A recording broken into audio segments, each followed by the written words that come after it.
I just have a quick question. Are you kidding with this whole story this season? Isn't it unbelievable?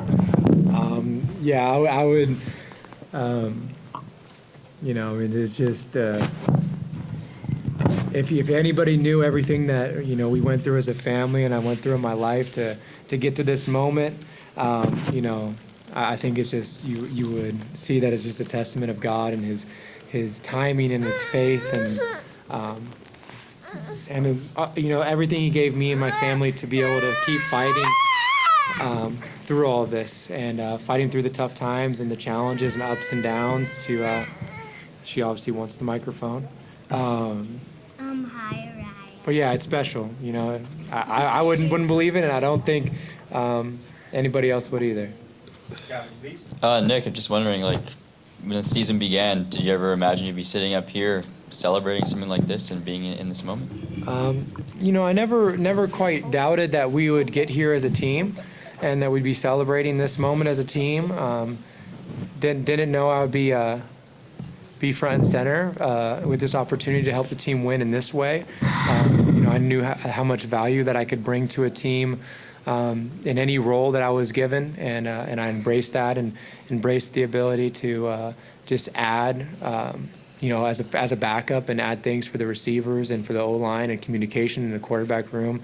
So when this opportunity came, I just saw it as a different way to help the team win. A way to be able to maybe have more of an impact in the outcome and be able to affect things on a play-by-play basis, and that was a blessing.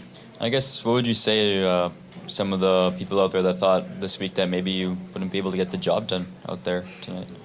Everybody has a reason for their opinions, and if I was probably a media person and I saw a backup quarterback, or at least a quarterback who had been a backup throughout the season, all of a sudden starting in a Grey Cup, I probably would have felt the same thing. It's a reason why, the Eagles with Nick Foles and that Super Bowl against the dynasty of the Patriots and Tom Brady, weren't given a chance, and they go out there and win. And there was never, I think, a doubt in our room, a doubt in the players or coaches or anything that we'd get this job done. I don't think we ever even thought there was another possibility than this outcome. This is kind of what we all prepared for, and I don't think we ever even thought that we could possibly lose. So we just went out there and executed and did what we all believed in. Thank you, Gavin. Gemma, go ahead. Nick, you said that there was never a moment where you guys didn't believe in this outcome. Why? It's hard to tell you exactly why. It was just a special energy. I felt like all week in practice. I felt like from the very first walkthrough on day one, we all could feel like this is a little bit different. This is more focused, more just in tune from the coaches and to the players, that we were all just ready for this moment. We were all ready to play, not just emotionally. We were mentally ready to play after our day 2 practice. We could have strapped it up right then, and we were executing at a level that we had never done before all season long as a complete team. And so we knew it was just counting down the days until we got to this moment to show everybody what we had never doubted for a minute.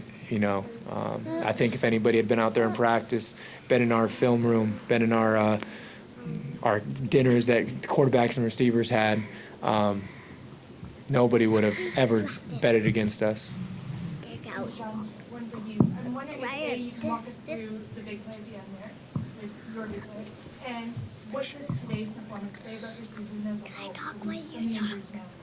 I think that play, we ran it a bunch of times in practice. We ran it last week in the Eastern Final, and Nick walked me through the timing that he wants for it, and we watched the film, and he told me exactly how he wanted it, and I did it exactly how he told me to do it, and it paid off. And this whole season, there was a bunch of ups and downs, but like Nick said, our locker room, we believed in ourselves, and we offense, defense, special teams, we all feed off of each other, and we got it done in the end. Thank you, gentlemen. Pablo, go ahead. Hi, Nick. What did you like about what you saw in the Winnipeg defense that allowed you to have so much success tonight? You can talk. You can talk quietly, okay? I think one of the things we were most excited about is how well all of us, as receivers, quarterbacks, coaches, how well we saw the defense. They're very good. Their scheme is very sound. They have great veterans. You don't see guys just running open down the field against them, and it's tough. They've held a lot of good offenses in check, but at the same time, like, we knew we had the guys, we had the matchups. We felt confident in how we played them earlier in the season, even though we didn't score a lot of points. We had saw so many plays we left on the field, plays that we knew would work, that we just didn't get the opportunity to get called for whatever reason. That happens every week because you always have a lot more plays in your game plan than you have plays called in a game. And so, going into this, we knew there was just every play could have worked. And there was still some big plays that we left out on the field and some big plays we left in the call sheet because it's just how football works. But we were ready to just take advantage of their scheme, and we knew we had the players for it, physically and mentally, to meet their challenge. What allowed you to, take off in the middle of the fourth quarter? What was the point where you said, okay, this is it, we're winning this? No, that was actually very sad,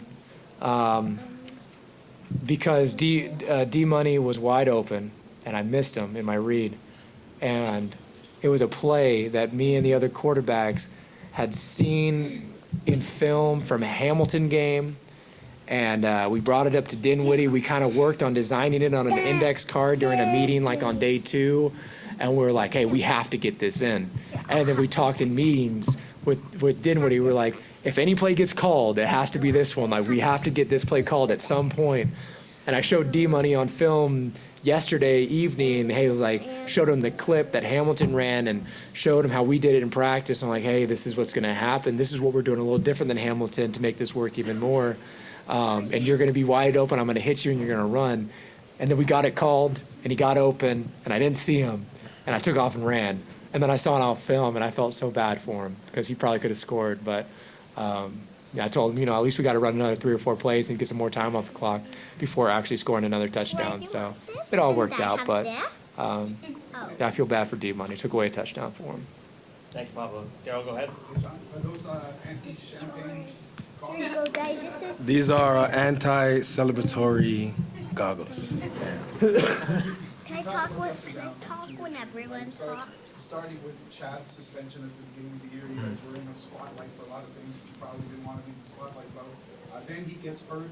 You're going into the breakup with the backup. Can I talk with it like this? Break a team, and how did you react? This one will be yours, and this one will be Ryan's. Definitely, those things can either make or break a season, right? But, we were all kind of devastated when that happened. But as soon as Nick got on the field and commanded the huddle, we all realized, okay, we're in good hands. This guy's a professional football player. He's detail-oriented. And even on the sideline when he wasn't playing, he was going through on the iPads and telling us, okay, you need to run it this way, you need to run it that way, and explaining to us why we were doing what we were doing. So we already knew that we were going to get the job done. Even though it was devastating, we knew that we were in good hands with Nick. Nick talked about that Wait, you were I ready have to to start talk the year. after. You guys didn't have Chad ready to start the year. Right. How did you know that it was going to go smoothly? We didn't. You never know how it's going to go, right? But you can only focus on the next game and really the next play. And we kind of adapted that mentality, process-oriented rather than focusing on the end goal. Because when you think about the Grey Cup at the beginning of the season, that's when you kind of, you fall short, right? So we were very process-oriented the whole time. We just kept putting one foot in front of the next, and it paid off. Thank you. Chris, go ahead. Just a simple one for you. What does it mean to win Most Valuable Canadian? It means everything. It's great. This is a great Canadian game. I'm proud to be Canadian. And it's good for my family too, because my brother was the 10th Canadian to win an NBA championship with the Celtics. So to come and do this in the same year is great. It means the world, and I love it. I'm happy. You guys really spread it around to the receivers, 8 different receivers. I think nobody over 50 yards. Is it fun being in a game like that? Oh yeah, absolutely. That's how our offense is. Anybody can be open it could be anybody's game. Kai's been getting off obviously because he's the fast guy, but on any given week it could be any of us, and it's fun being in that type of offense because you want to, when the ball's coming your way, you want to be prepared for it. And that's how we train. That's how we walk through. That's how we go through film study. Anybody can get the ball at any moment, so it's definitely fun. Did you pay attention to the underdog status at all this week? Honestly, no. I didn't turn on TSN not one time. You obviously hear about the outside noise. My parents told me that there was a lot of outside noise because they were watching TSN, but we weren't. Everybody in our locker room knew what this end goal, what this end result was going to be, and that's all that really matters. Last question, Michelle.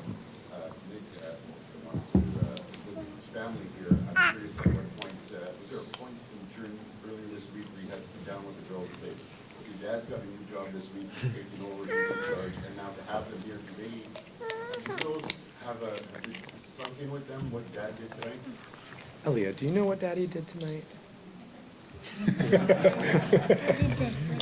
What did Daddy play? Did Daddy play a football game? Yeah. Did I win or lose? Win. And what did we do after we won? Party. Yes. I think so, a little bit. Maybe more year by year.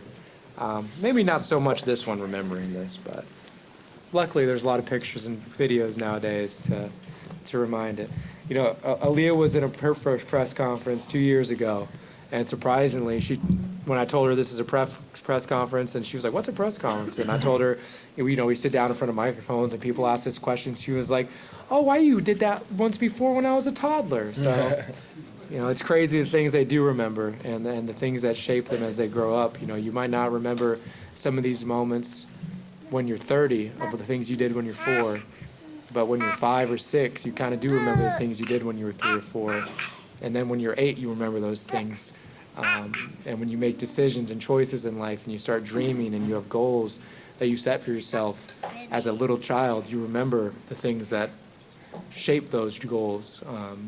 You remember those things that you do, that your children experience, and you remember those things. So, you know, it's really important, and I think it does shape us as we grow older for them to experience all of this.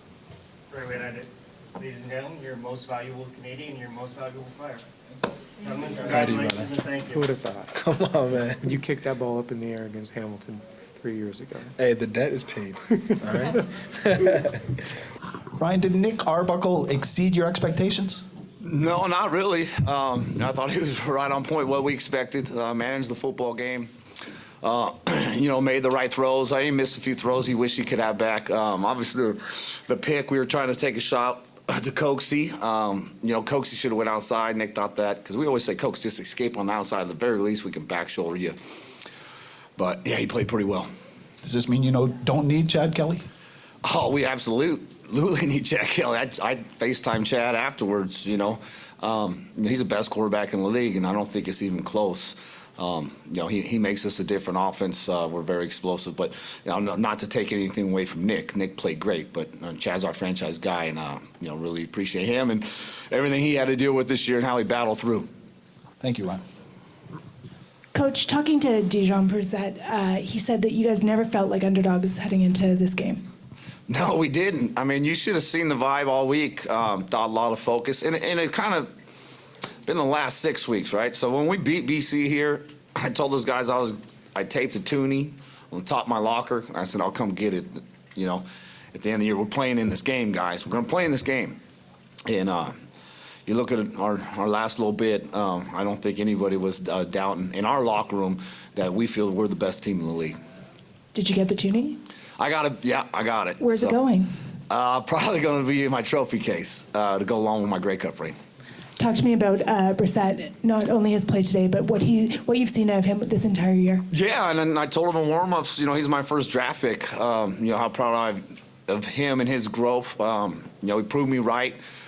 Injuries, you know, unfortunately, he had that early in the year, kind of slowed, you know, his season as far as production down. But he's great for our locker room. You know, he works hard. Takes hard coaching, but, you know, I'm just happy to see him make that big play. I mean, he gets his mitts on it, he's going to catch it. So even the one that was dropped on the far sideline, that was tough. He made a great play on it. You know, they made a great play to separate him from the ball. So Dejon's got that basketball background. He's got a big net, a lot of catch radius. Thank you, John. Gavin, go ahead. Ryan, just wondering, you know, This is the second time you beat the Bombers in the Grey Cup in recent years. You beat them both times in the regular season. What is it about this team that you guys do so well against and seem to beat them so often? Yeah, for whatever reason, our defensive scheme gives them fits. I thought Jordan called a great game. I thought they did a good job against us offensively. It was frustrating we couldn't run the football versus the light box. Then I said we're gonna have to throw it. So, and then we had to run it late. Obviously to get back to that. But I think. I don't know. I think we just matched up good against them, right? And I don't know why anybody didn't think we're going to get this done. That's just how we felt, right? Great to see our growth as a football club this season.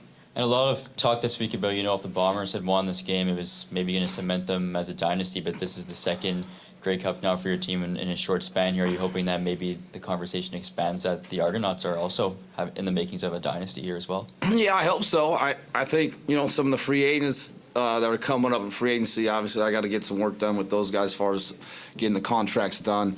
But I think a lot of those other guys are going to be more favorable in free agency to help me to build this thing back. I think last year we tried to bring the band back together and we couldn't. Think if it was 3 in a row, I'd say for sure dynasty. But we got a lot of work to do. I'm going to take this week off, and then I'll get back to work like I always do because I don't ever feel comfortable not working. And just last one for me. I know the dust is hardly settled on this one here, but next year this game is going to be played in Winnipeg. And I guess, given the success you've had against the Winnipeg club, do you think it'd be any sweeter to come into Winnipeg next year and win another one of these? Well, if we can get there, a lot of work to go into it. Once I get the season schedule for next season, right then I can start planning the calendar a little bit. But I'm just going to enjoy my time with these players. Spend some time with them this week. Really appreciate those guys. I've been saying that all week, right? I could just see it, and I can see their growth. And I told those guys the other day, this is the best locker room I've been a part of in my time in the CFL. And last night, we did our celebration, watch our highlight film after win. Obviously, we won last week. And Janarian rocked the house, right? Freestyling. It was like a rap concert, and those guys were going crazy. And I had my dad next to me, right? I had my kids next to me. My dad's like, I didn't ever seen nothing like this, right? So he videotaped it. I didn't. I'm just smiling like a proud brother, right? I listened to it all night in my headset till I went to sleep. And that's how unique this locker room is. Thank you, Gavin. We'll go Chris, and then the last question, Frank. Brian, there was so much talk about, I think especially at the start of the week, about your experience going in as the backup and how difficult it was. Watching Nick go through it now, do you feel like that kind of links you two in a special way? Well, I think so. We have a great relationship. Shoot, we traded Nick, right? His first go around here didn't work out, but God had a plan for us, right? And brought him back to us. So we have a great bond. He understands a lot about me. I understand a lot about him as far as what we want to do on the football field. We also know a lot about each other as far as our character, who we are, what we stand for, right? So it's just great to share that moment with him. I'm just so happy that he's a Grey Cup winning quarterback. He deserves it. He's been through a long journey, and he's been resilient. Wasn't put in a favorable position, I don't feel, in Ottawa and Edmonton. I trust him, and I know he can win ball games for us. You mentioned just how strong your locker room is, and you mentioned Chad earlier. He didn't come up a lot this week. Was that by design, or did you want to just keep the focus on Nick? Yeah, Nick earned that right. I FaceTimed Chad as soon as I got in the locker room to make sure he knew he's a part of this. I know he's hurting because he's not playing in the game. That's tough because he deserved to play in this game through everything he's been through, and sometimes this doesn't work out that way, right? I can't wait to get back to work with him as well. But it was more about Nick this week and the football club that was here. But we all reached out to Chad. The other day he FaceTimed Peter Nicastro. I was walking by, and then got on with me, gave me Peter's phone, and we talked for a bit. So I got a lot of love for that kid, as well as I do with Nick and anybody else in my locker room. Those guys put up with me. I'm not that easy to work with. I just want to be in this game every year, and those guys know that's why I do it. Coach, how I'm hearing inferences in your voice and the words you're using. I'm hearing I'm going to work on getting these guys back. the inference on my part that I take, because you didn't say it outright, how much of a general manager contribution are you making to this team, and how much more do you think you'll make? We'll see. I mean, there's a lot of times where, I mean, last year, you know, Pinner's working on contracts, this thing. Winton was a tough one. I said, Wint, we're going to local. Meet you down there, right? We knocked it out right there. So I'm sure I'll be more involved with stuff like that.